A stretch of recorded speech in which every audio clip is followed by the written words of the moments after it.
I'm Christina, I'm Sanaya. and we did the argumentative.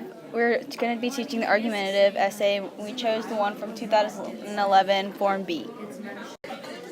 So for this topic, it was talking about how the average man does not want to be free and he simply wants to be safe. And this was from a social critic called H.L. McKinnon.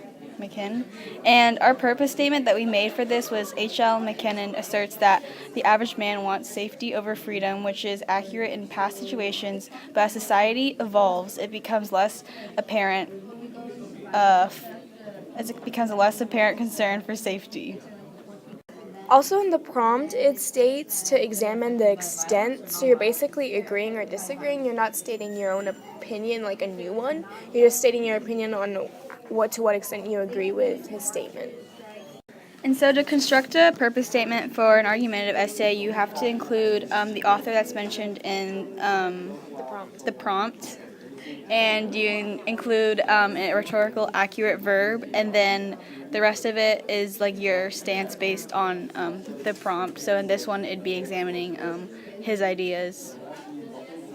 In the prompt, it also states to how the observation applies to contemporary society, so you need to connect it back to today's day and age. So because in our purpose statement we stated that in past situations he was right, but as society evolves, he's wrong, we need to have ideas and support and evidence from both periods, the past and now. So for our first piece of evidence, we used the free slaves after they ran away. So in the past, as slaves escaped through like the Underground Railroad and through abolitionists' help, they were free, but they were not technically safe because if they were ever caught, they were taken back to the plantation that they worked for, and they were they worked again.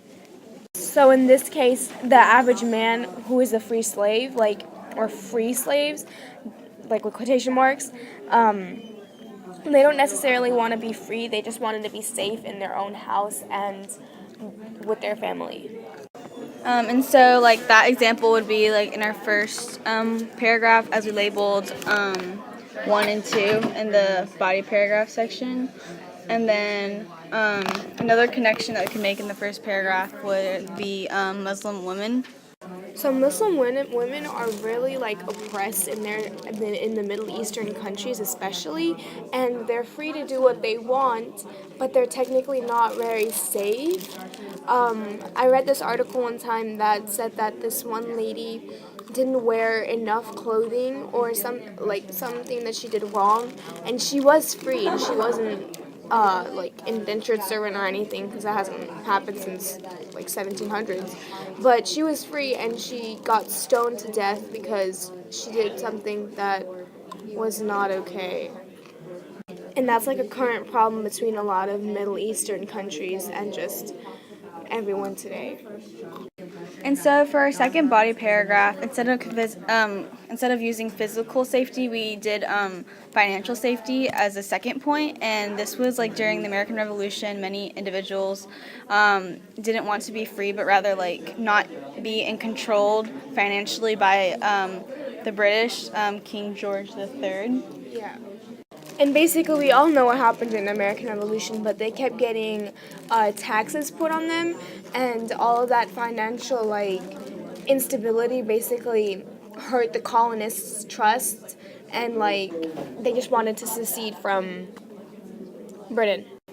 And so a second example that we examined was how in the 1920s, back in the day, there was a stock market crash, and also in the mid 2000s, 2008, the stock market crashed again. It was the recession, and so this happened because the banks were giving out too many loans to individuals who couldn't repay it back, and also as people saw the stocks maxed out their potential value, they would pull out of stocks and they'd pull out of banks. They don't trust the banks, and so that led to an escalating a bubble effect where the economy would grow rapidly big, but then it once a bubble grows like becomes really big, it like pops instantly, and so like the economy also like drastically like declined in economic value.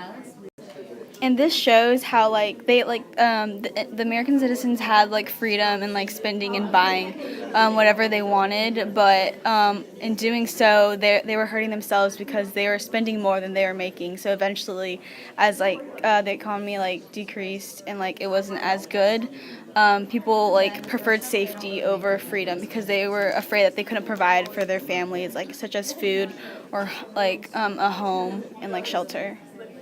So for our counter argument, we thought of the Civil War again, or like history again, and how the Confederates seceded the Union in order to be free from the Union's pressures.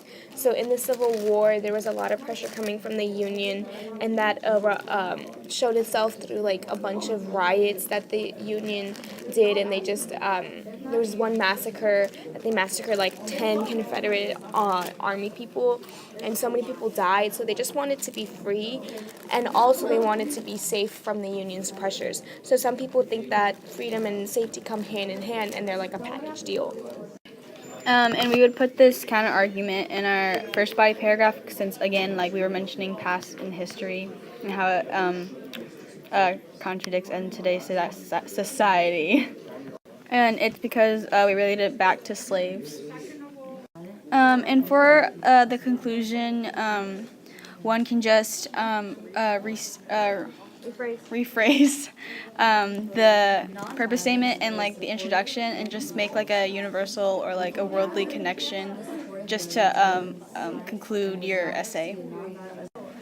So we're gonna show you two essays, and you're gonna either give them a 4 or an 8, and then we will explain why afterwards. So pause the video after reading each page.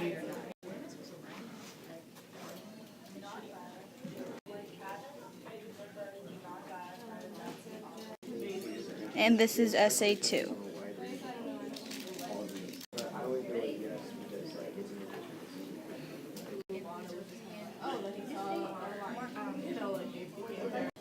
So essay 8 received an 8 because the introduction gave a good hook, and the purpose statement included the author, a rhetorical accurate verb, and explained the author's view of the extent of freedom and safety. And in the first body paragraph, it describes the American dream, which is a contemporary. And so after stating an example, he added a lot of commentary. And this author also included a counter argument with saying, however, not everyone favors safety over freedom, and then like further examines it. And then in the conclusion, he restates, reinstates his purpose statement and concludes the essay well. So basically, essay number 2 got a score of 4 because it really doesn't connect to the thesis, which the thesis isn't very good at all. Like, it doesn't really use a rhetorically accurate verb. And what H.L. McCann wrote about how average man does not want to be free, it's just very jumbled. And the whole essay is just kind of all over the place and doesn't actually answer the prompt to a very good extent.